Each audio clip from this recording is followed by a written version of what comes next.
اس تفصیلی جائزے میں خوش آمدید۔ آج ہم ایک ایسے شاندار تاریخی سفر پر نکلنے والے ہیں جو ہزاروں سال پرانی ایک عظیم قربانی کی داستان سے شروع ہوتا ہے اور پھر آج کے ہمارے اس جدید دور کے لیے ایک انتہائی گہرا اور عملی سبق بن جاتا ہے۔ آج ہم مل کر یہ جانیں گے کہ ایک سچی لگن، توکل اور قربانی کا اصل یعنی بالکل حقیقی مطلب آخر ہوتا کیا ہے۔ لیکن ذرا سوچئے، آج کل ہمارے ہاں عموماً کیا ہوتا ہے؟ کیا قربانی کا اصل مقصد بس یہی رہ گیا ہے کہ سارا کا سارا گوشت فریزرز میں جمع کر لیا جائے؟ یہ سوال واقعی ہمیں دعوت فکر دیتا ہے۔ آج ہم اپنے اس جدید دور کی عادت کو قربانی کی اس عظیم الشان تاریخی حقیقت کے بالکل سامنے رکھ کر دیکھیں گے تاکہ یہ سمجھا جا سکے کہ ہم اس کی اصل روح سے کتنا دور ہو چکے ہیں۔ تو چلیے اس سفر کے پہلے حصے کی طرف بڑھتے ہیں، حق کی بے خوف آواز۔ یہ کوئی معمولی جدوجہد نہیں تھی، اور سب سے بڑی بات یہ باہر سے نہیں بلکہ بالکل گھر کے اندر سے شروع ہوئی۔ حضرت ابراہیم کے اپنے چاچا بت بنا کر بیچا کرتے تھے۔ جب آپ کو ان بتوں کو بیچنے کے لیے کہا گیا نا، تو آپ نے انہیں گندے پانی میں ڈبو کر لوگوں کو باقاعدہ دکھایا کہ بھائی جو بت اپنا دفاع خود نہیں کر سکتا وہ بھلا کسی اور کا کیا دفاع کرے گا۔ آپ نے گھر کے ان پرانے برسوں پرانے رواجوں کو توڑا اور پھر سیدھے اس وقت کی اکلوتی سپر پاور یعنی بادشاہ نمرود کے دربار میں جا پہنچے اور بغیر کسی خوف کے اس کی جھوٹی خدائی کو للکارا۔ اس بے مثال ہمت کو اگر سمجھنا ہو تو اس حدیث مبارکہ پر غور کیجیے کہ سب سے بڑا جہاد ایک ظالم حکمران کے سامنے سچ بولنا ہے۔ حضرت ابراہیم نے بالکل یہی کیا تھا۔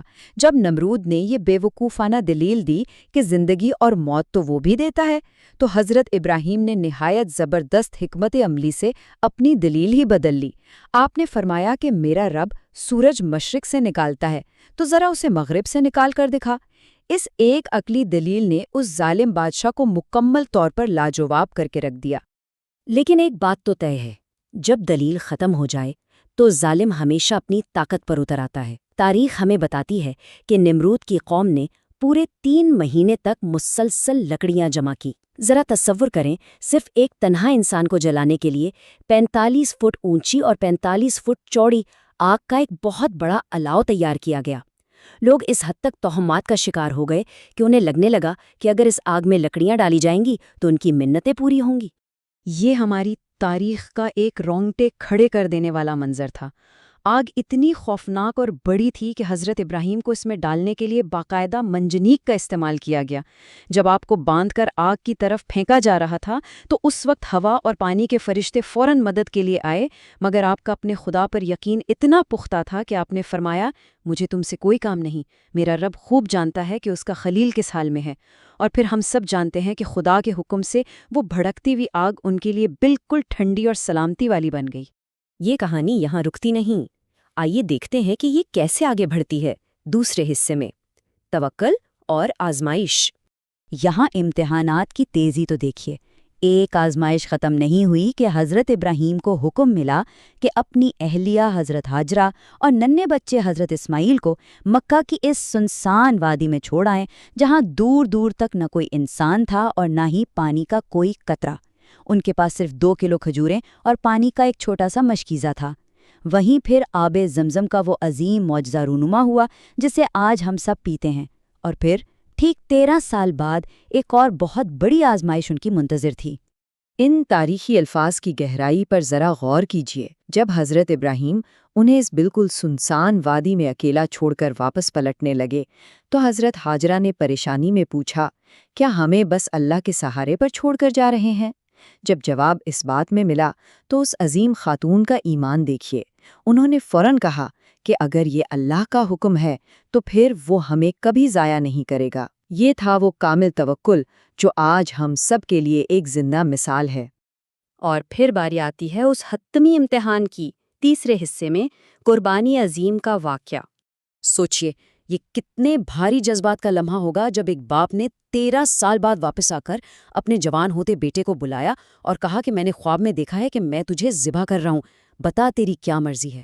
اور اس فرما بردار بیٹے نے بغیر کسی ہچکچاہٹ کے جواب دیا کہ ابا جان، جو آپ کو اللہ کی طرف سے حکم ملا ہے بس وہی کیجیے۔ یہاں باپ کی بے پناہ محبت اور خدا کے حکم کے درمیان کوئی تصادم، کوئی لڑائی نہیں تھی، بلکہ یہ ایک مکمل سپردگی تھی۔